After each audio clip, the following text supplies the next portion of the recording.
একবার একজন বিদেশি প্রফেসর বলেছিলেন, আমাদের জীবনের সবচেয়ে বড় অর্জন হচ্ছে বিশ্বস্ত লাইফ পার্টনার।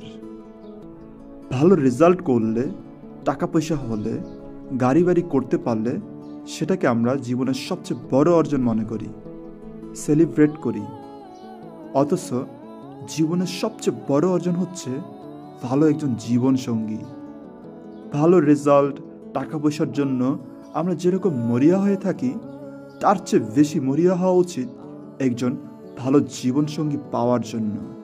দুনিয়াবি সকল চাওয়া পাওয়ার চেয়ে সৃষ্টিকর্তার কাছে সবচেয়ে বেশি চাওয়া উচিত একজন বিশ্বস্ত ভালো জীবনসঙ্গী। কেননা আপনার জীবনসঙ্গীর উপরে নির্ভর করবে আপনার বাকি জীবনটা ফুলের মতো স্বচ্ছ সুন্দর হবে নাকি বিভৎস হবে।